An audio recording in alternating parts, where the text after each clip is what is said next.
Shalom, shalom, bien-aimés dans le Seigneur. Nous sommes encore là aujourd'hui pour apprendre ici les mariages selon le Seigneur. Alors, nous avons encore aujourd'hui le pasteur Gauthier Mangala qui va continuer avec les enseignements qui est en train de bénir plusieurs personnes dans le monde. Et je sais que nous sommes aussi nous allons réagir nombreux après l'émission ici. Dieu ne manquera pas de nous faire vraiment du bien. Bonjour, pasteur Gauthier Mangala. Bonjour. Le pasteur Gauthier Mangala est le pasteur visionnaire du centre évangélique Antioche. Alors, pasteur, quel est le rôle de la femme dans les mariages? Ok, merci beaucoup pour la question.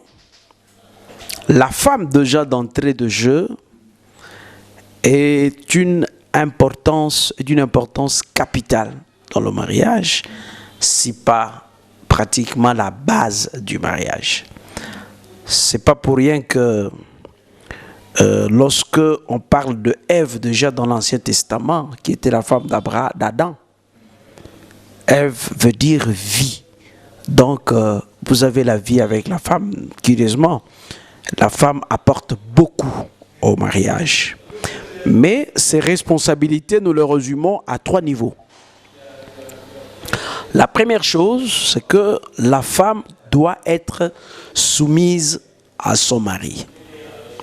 Le mariage qui réussit, c'est le mariage où l'homme aime sa femme et la femme se soumet au mari. La Bible dit, femmes, soyez soumises à vos maris comme au Seigneur. Ça, c'est Ephésiens chapitre 5, versets 22 à 23. La soumission de la femme est toujours citée à côté de l'amour que l'homme doit manifester envers elle. Car selon Dieu, la soumission de la femme est un écho, plutôt une réponse à l'écho de l'homme, à ce que l'homme a fait. L'homme aime, la femme se soumet. Il ne faut pas demander à la femme de se soumettre quand on ne l'aime pas. Et puis, on ne peut pas demander à la femme de se soumettre à tous les hommes. La femme est appelée à se soumettre à son mari et ça marche bien lorsque le mari l'aime. Ça, c'est très important. La soumission dont parle la Bible, ce n'est pas de l'esclavage, je disais. Ce n'est pas une infériorité absolue.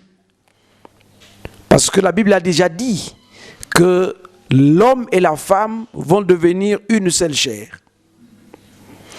Aucune partie de notre corps n'est supérieure à l'autre partie. Tout ce qu'il y a dans notre corps est important à son niveau. Même le petit orteil de mon doigt, une fois coupé, je vais commencer à boiter. Alors que c'est une petite histoire qui peut être enlevée. Mais pourquoi je boite? Parce que chaque partie du corps est d'une importance capitale. L'absence de la soumission de la femme dans un foyer envers son mari fait l'échec même du foyer. Quel que soit ce que ça peut coûter, chaque femme doit fournir les efforts et réunir tous les moyens à sa disposition pour se soumettre à son mari. Ça, c'est très important. Ça, c'est la première responsabilité de la femme envers son mari et dans son foyer. Deuxième responsabilité, la femme doit être mère de ses enfants. Curieusement, toutes les femmes ne seront pas des mères. Il y a des femmes qui vont être mères, d'autres ne le seront jamais. Il y a des gens à qui Dieu donnera des enfants, il y a des gens à qui Dieu ne donnera pas d'enfants. Il y a des gens qui ne se marieront pas. C'est toute une mission, c'est toute une vocation que d'être mariée. Alors, lorsque la femme est mariée, elle doit se rendre compte qu'envers son mari, elle se soumet, mais envers ses enfants, elle est mère. Le rôle de la femme comme mère se résume par l'amour qu'elle doit manifester envers les enfants que Dieu lui a donnés. Ça, c'est Tite, chapitre 2, le verset 4 et 5 qui le dit. Comme mère, elle doit accompagner son mari dans l'éducation des enfants. Donc, c'est le mari qui prend le devant, c'est le mari qui fait d'abord, mais la femme suit par derrière en train d'accompagner son mari. Si le mari a donné un enseignement, parce qu'au fait, en réalité, tout parent, tout papa, dans une maison, doit faire un effort de maîtriser ne serait-ce 5 versets de la Bible, parce que d'une manière ou d'une autre, tout parent était pasteur de sa maison. C'est à lui de pouvoir aider sa maison à avoir une idée. Donc, avant d'aller voir les pasteurs à l'église, avant d'aller voir les responsables de papa, de maman, de jeunes, ainsi de suite, à la maison, papa joue déjà le rôle de pasteur. Alors, la femme, maintenant, vient en appui à cela. Quand papa a dit aux enfants, voilà l'endroit où nous devons prier, voilà le temps où nous devons commencer à prier. Nous prions à 22h jusqu'à 22h30. Quand il est 22h et que la prière n'a pas commencé, les enfants ont oublié, ils sont devant la télé, c'est la femme à maman de rappeler aux enfants. Non, non, non. C'est le temps de prier. Voilà ce que papa a dit. C'est très important. La femme, en étant mère, doit donner raison à papa. Comment? C'est-à-dire qu'il y a des ordres que papa fait aux enfants. Quand il dit, voilà, dans cette ville où le courant s'en va à tout moment, la torche doit être sur cette table, à ce coin-là. Pour que lorsque le courant s'en va, on sait directement où trouver la torche. Eh bien, maman doit appuyer ça à l'absence de papa. C'est comme c'est ça être mère. On ne peut pas constater des contradictions entre papa et maman. Papa demande aux enfants d'aller dormir. Allez dormir, demain vous irez à l'école à 6-7 heures ou 6 heures. On m'a dit, ah, qui dorment pas maintenant. Ils peuvent dormir 1 heure après. Vous voyez, les contradictions là, qui passent comme inaperçues, sont des fissures qui entrent dans la tête des enfants. L'enfant apprend par rapport, quand nous allons apprendre sur l'éducation des enfants, nous allons apprendre cela. L'enfant apprend par rapport à ce qu'il voit, ce qu'il entend. C'est ce qui se passe autour de lui qui entre en lui. Et la mère joue le rôle d'intermédiaire entre papa et les enfants. C'est maman qui aide les enfants à considérer leur père. Si maman ne considère pas papa, et l'appelle soulard parce qu'il prend tellement la bière, il revient à la maison en retard, eh bien, c'est ça l'image que les enfants auront dans leur tête. Donc, je disais, la deuxième responsabilité des mamans à la maison, c'est être mère. La troisième et la dernière, c'est que maman doit être une aide pour son mari. Être une aide pour son mari consiste au don de ses talents. C'est-à-dire, maman doit consacrer ses talents pour faire du bien à son mari. Le mari qui est naturellement toujours comme un éternel enfant a besoin de la femme qui l'aide à tout moment. Vous savez, vous allez vous rendre compte que dans beaucoup de couples, les papas présentent énormément de difficultés dans leur vie, même pour se prendre en charge, même pour s'occuper de leurs propres habits. Et c'est la maman qui est debout qui peut venir en aide pour papa.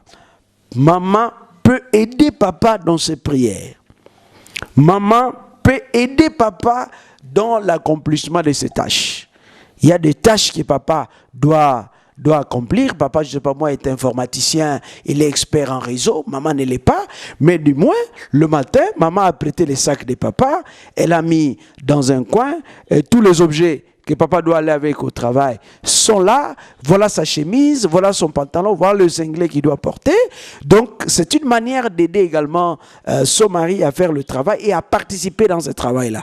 Et lorsque papa gagne de l'argent derrière un travail dans lequel il sent l'aide de sa femme, il se sent directement obligé à partager cet argent avec la femme parce que la femme a contribué dans ces choses-là. Admirer son mari